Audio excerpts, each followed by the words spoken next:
Hello students, welcome to my channel. आज हम करेंगे क्लास 7 का चैप्टर 5 उसकी एक्सरसाइज 5.2 का क्वेश्चन नंबर 3। और 3 से पहले के क्वेश्चंस आप प्रीवियस वीडियो में देख सकते हैं। In the adjoining figure P parallel to Q find the unknown angle. देखिए इसमें बताया गया है जो P है वो Q के पैरेलल है। Find the unknown angles. जो ये P लाइन है ये Q के पैरेलल है और अननोन एंगल्स कौन से हैं, ये तो हमें एंगल दिया गया है 125। अननोन E है, F है, A B C D सारे एंगल हमारे अननोन है। अब हमें इनको फाइंड करना है, तो देखिए कैसे फाइंड करेंगे। देखिए अब हमें यहाँ पर ये एंगल 125 दिया हुआ है और एंगल E हमें फाइंड करना है। तो क्या होगा, ये क्या है, ये जो लाइन है ये हमारा लीनियर पेयर बन रहा है। लीनियर पेयर में क्या होता है, जो इधर वाला एंगल होता है और इधर वाला एंगल होता है, हम दोनों को प्लस कर देते हैं तो 180 के इक्वल होता है। तो यहाँ पे क्या होगा, angle E plus 125 equal to 180। ये कौन सी प्रॉपर्टी है, लीनियर पेयर प्रॉपर्टी। ये आपने पहले भी पढ़ी होगी, नहीं पढ़ी है तो इसको समझ लीजिए। जब एक लाइन होती है उस पर कोई दूसरी लाइन आके मिलती है तो ये जो दो एंगल बनते हैं इनका सम 180 होता है। तो एंगल E इक्वल टू 180, ये इधर जा, ये प्लस का था इधर जाकर माइनस में हो गया, तो 180 माइनस 125 और माइनस करके आ गया हमारा 55। तो ये हमारा एंगल ही फाइंड हो गया है 55। अब हमें दूसरा एंगल निकालना है। देखिए ये वाला एंगल निकालना है अब हमें,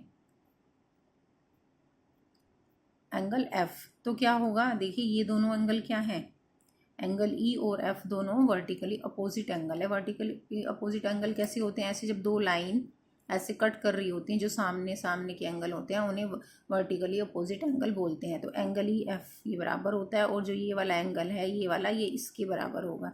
तो ये तो हमसे पूछा ही नहीं है, हमसे पूछा है F, तो हम F को ही फाइंड करते हैं। तो angle F equal to angle E, और एंगल E हमने अभी फाइंड करा है, ये आया हमारा 55। यहाँ पर लिखना ज़रूरी होता है वर्टिकली अपोजिट एंगल्स।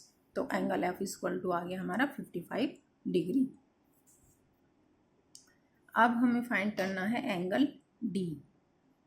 अब एंगल D हम कैसे फाइंड करेंगे, देखिए एंगल D हमारा, ये हमने क्या खींची, ये हमारी दो पैरेलल लाइन है। ऐसे देखिए ये हमारी दो पैरेलल लाइन है और थर्ड लाइन इसको ऐसे कट कर रही है। तो जो एंगल D है और ये एंगल हमारे कोरस्पॉन्डिंग एंगल्स बन रहे हैं और कोरस्पॉन्डिंग एंगल्स हमारे इक्वल होते हैं। तो D इक्वल टू हो जाएगा हमारा 125। 125 क्यों हो जाएगा, क्योंकि ये कोरस्पॉन्डिंग एंगल्स हैं। ये देखिए तो एंगल D इक्वल टू 125 और ये हो गया हमारा कोरस्पॉन्डिंग एंगल्स। अब देखिए अब हमें निकालना है एंगल B। अब जो ये एंगल B है, एंगल B हमारा एंगल D के इक्वल होगा। क्यों होगा, क्योंकि ये वर्टिकली अपोजिट एंगल है। आपने अभी यहाँ पे भी पढ़ा था कि जो आमने सामने के एंगल होते हैं इनको वर्टिकली अपोजिट एंगल बोलते हैं। तो एंगल B इक्वल टू हो गया angle D equal to, D हमारा 125 था, 125 ये हो गए हमारे वर्टिकली अपोजिट एंगल्स। ये लिखना बहुत ज़रूरी है, बार बार मैं बता रही हूँ, इसी पर मार्क्स मिलते हैं। तो एंगल B इक्वल टू हो गया हमारा 125। अब देखिए अब हमारा हुआ एंगल A निकालना है हमें। अब जो एंगल A है वो एंगल E के इक्वल होगा। क्यों, क्योंकि ये हमारे कोरस्पॉन्डिंग एंगल्स हैं। फिर से देखिए, ये देखिए ये दो पैरेलल लाइंस हैं और ये हमारा क्या एंगल A और एंगल E दोनों इक्वल होंगे। इक्वल होंगे तो क्या है, ये हमारे कोरस्पॉन्डिंग एंगल्स। तो जो हमारा एंगल A है वो एंगल E के इक्वल होगा और E हमारा 55 है। तो एंगल A इक्वल टू आ जाएगा हमारा 55 डिग्री। अब हमें निकालना है एंगल C। जो एंगल C है वो हमारा एंगल A के इक्वल होगा। कैसे, ये देखिए ये हमारा एंगल C और A दोनों क्या है, वर्टिकली अपोजिट एंगल है। तो जितना A होगा उतना ही हमारा C होगा। तो कैसे लिखेंगे,